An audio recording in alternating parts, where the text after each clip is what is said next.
of Jan Coops.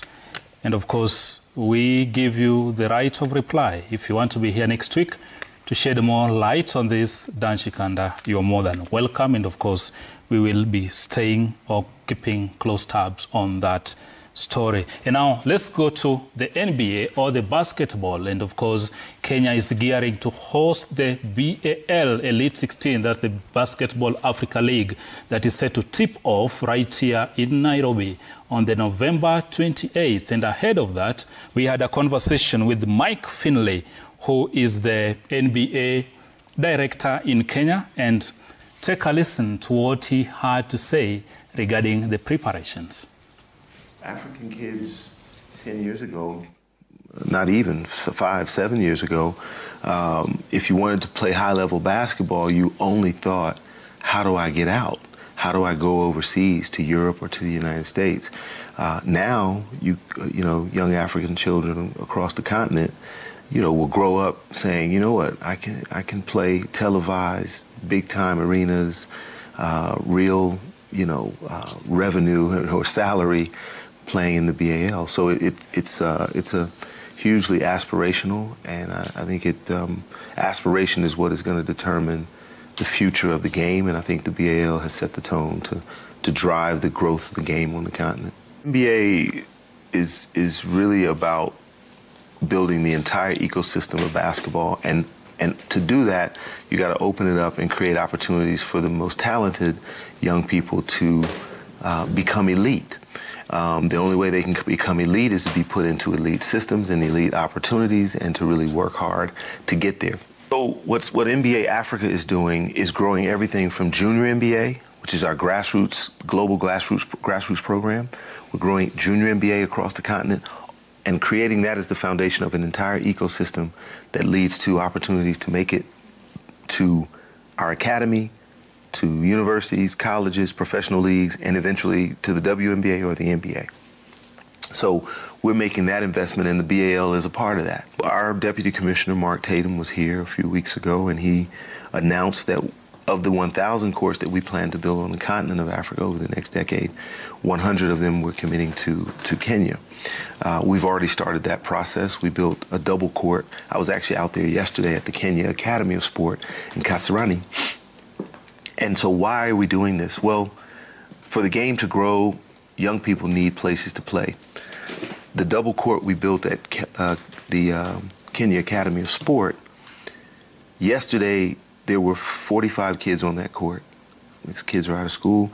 They keep a logbook, and we were reading the logbook, a daily logbook. They're not even going on weekends, 5 days a week, so basically 20, 21 days a month, and we're getting close to 2,000 kids on that court every month. So we have to build facilities. We have to work with companies, work with government, commit ourselves to making sure that there are spaces for young people to enter the game so that the numbers grow and then the opportunities grow. The game grows in schools, and it kind of moves out from there. But the start is that we have to have infrastructure, and that's the biggest need that Africa has when it comes to the game of basketball, is a lack of infrastructure. We are working with different organizations to figure out the where, but it'll be around the country. Well, we've got another one scheduled to go up at a school in Banana, Kenya. At a school there. We've just finalized contracting for that. We will, as we go along, we will announce where the others are. We're talking to government about places to build courts. We got some commitments there. So yeah, it'll be across, though. It won't be just in Nairobi. But we need partners to do it as well. We're doing it, a lot of it ourselves, and we need partners to come along with us because we want to build more than 100. But it's going to be in a lot of places. It'll depend where the opportunities exist.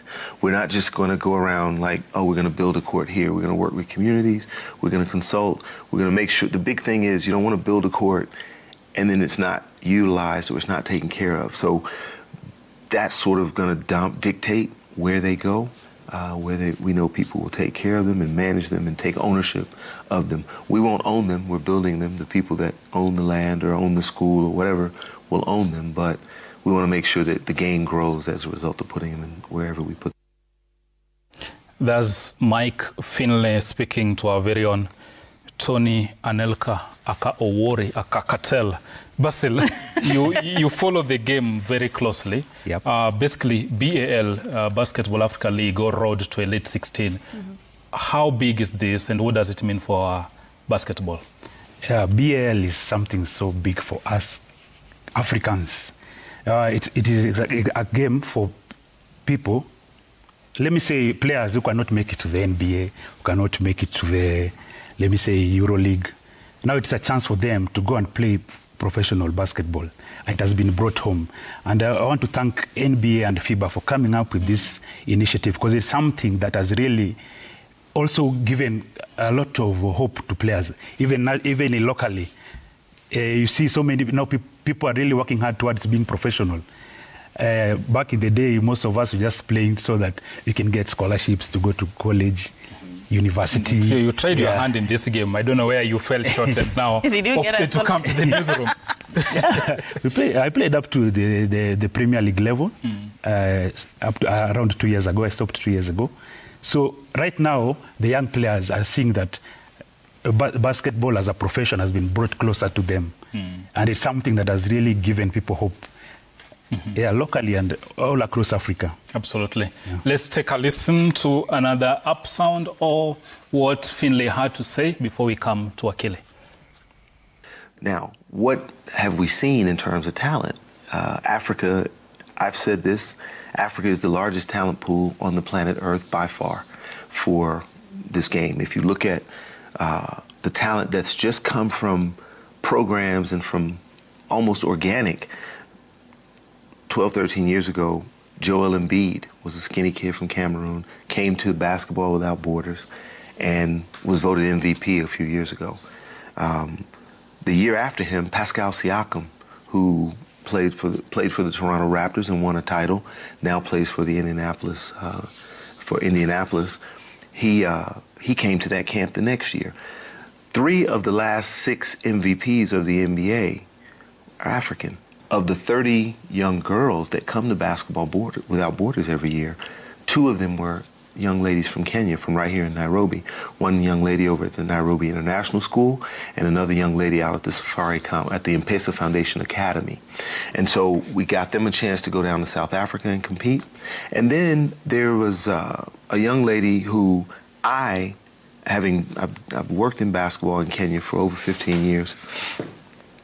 This is the most talented female player I've seen from Kenya, and one of the most talented I've seen in Africa in my 30 years of being on this continent. Young Kenyan lady, Medina Okot, who just went over to Mississippi State University.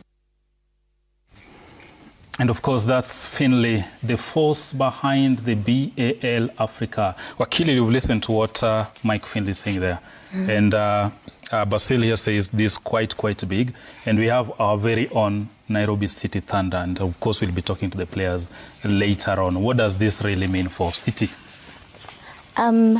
Number one, it's such a good thing to see that we are opening up our sports space to new frontiers, and having City Thunders at this stage is big, because there have only been 2 other clubs that have gotten to this level, and seeing how Derek Ogechi has been shining, and it's good to see him in studio today. I think we have a future with our basketball, so that we do not have to continue lamenting about Harambee Stars. Some of us can now move to basketball and be content there. Nobody will tell us there is no talent, because we have seen the talent here. For us to be able to attract the NBA and they see something, it only means that there is proper talent and there could be proper management in that particular sport for us to be able to host this, because there are perennial names within Africa that have ordinarily just qualified for these, the Senegals and the Burundis of this world.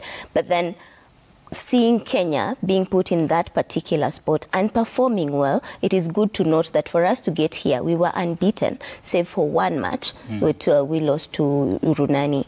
So I hope that going forward, we are able to continue seeing as this space opening up for various other sports, because sports industry is big by itself. And And just to add on what he's saying, talk about a little bit about Nairobi City Thunder, because of course they won the league unbeaten, knowing that hawana rika yao hapa sasa, so they needed that one step to see on where they're going, on the level of the players. And most of the players from the City Thunder, they play for the national team. So this is giving them, like, even